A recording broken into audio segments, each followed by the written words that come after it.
Hi sir. Sir, what is machine learning? Machine லேர்னிங்னா என்ன மாதிரி நினைக்கிறீங்க நீங்கள்?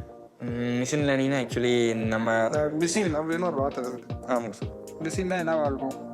மிஷின் லேர்னிங் ஆர்டிஃபிஷியல் இன்டெலிஜென்ஸ் அப்படின்னாலே நமக்கு தோன்றது வந்து ஏதோ பெரிய ரோபோட்டு, பெரிய பெரிய மிஷினரியில் அது ஒர்க் பண்ணுறது, இந்த மாதிரி ஐடியா தான் நம்ம தோணும். சரி. ஒரு சின்ன சாஃப்ட்வேர், ஒரு 10 லைன் ஆஃப் ப்ரோக்ராம், ஒரு பைத்தான் ப்ரோக்ராம் கூட நம்ம மிஷின் லேர்னிங் கான்செப்டை யூஸ் பண்ணிக்கலாம். அதோட எக்ஸாம்பிள் ஒன்று எக்ஸ்பிளைன் பண்ணோம் அப்படின்னா, ஜிமெயில் யூஸ் பண்ணியிருக்கீங்களா? Yes sir. ஜிமெயிலில் நீங்கள் மெயில் ஓப்பன் பண்ணாங்க, ப்ரைமரி, ப்ரொமோஷன், சோசியல் அப்படின்ட்டு டேரெல்லாம் ஆமாம். அப்போ நீங்கள் கொஞ்சம் யோசிச்சு பார்த்தீங்கன்னா, நம்மளோட ஜிமெயில் சர்வரில் நம்ம மெயில் ஐடிக்குன்னு வர மெயில்ஸை இந்த மெயில் வந்து ப்ரைமரி, இந்த மெயில் வந்து சோசியல், இது ப்ரொமோஷனல் அப்படின்னு ஸ்ப்ளிட் பண்ணணும். இது யார் பண்ணுவா? யாராவது அந்த ஒரு ஆள் உட்காந்து இது எல்லாத்தையும் பண்ணிட்டு இருக்க முடியுமா? பண்ண முடியாது. அப்போ அந்த வந்து ஒரு சாஃப்ட்வேர் தான் ஆயிடுது. சரி.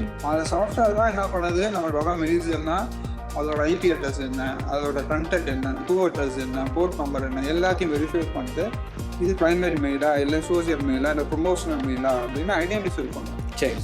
ஸோ அந்த ப்ராசஸை வந்து நம்ம மிஷின் லேர்னிங்க்கு எக்ஸாம்பிள் சொல்லணும். அந்த லேர்னிங் அப்படின்ற வேர்டு என்ன பண்ணுது, என்ன மீன் பண்ணுது அப்படின்னா, இப்போ 2013 முன்னாடி 2013 முன்னாடி ஜிமெயில் யூஸ் பண்ணியிருந்தீங்கன்னா, நீங்கள் யூஸ் பண்ணியிருந்தீங்களா முன்னாடி? அப்போ வந்து ஒரே ஒரு டேப் தான் இருக்கும், எல்லாமே ப்ரைமரி டேப்பில் தான் இருக்கும். ஃபேஸ் அப்போ இருந்த சோசியல் மீடியா எவ்வளோ ஏதாவது அட்வர்டைஸ்மெண்ட்டோ வந்தால் ஒரே டேப்பில் தான் வரும். 2013 அப்புறமே தான் வந்து இது எல்லாத்தையும் ஸ்ப்ளிட் பண்ணுறோம். அப்போ என்ன பண்ணோம் அப்படின்னா, இந்த மாதிரி மெயில்ஸு, இந்த கண்டென்ட்லாம் இருந்தால் இது ப்ரைமரி, இந்த மாதிரி கண்டென்ட்லாம் இருந்தால் இது சோசியல் அப்படின்ட்டு நம்ம அந்த சாஃப்ட்வேருக்கு நிறையா டேட்டாவை உள்ளே கொடுத்து ட்ரெயின் பண்ணணும். சரி. ட்ரெயின் பண்ணாங்கன்னா அந்த சாஃப்ட்வேர் நீங்கள் புதுசாக ஒரு மெயில் தரும்போது அது ப்ரைமரியா இல்லை சோசியலா அப்படின்னு அதனால் ஐடென்டிஃபை பண்ணணும்.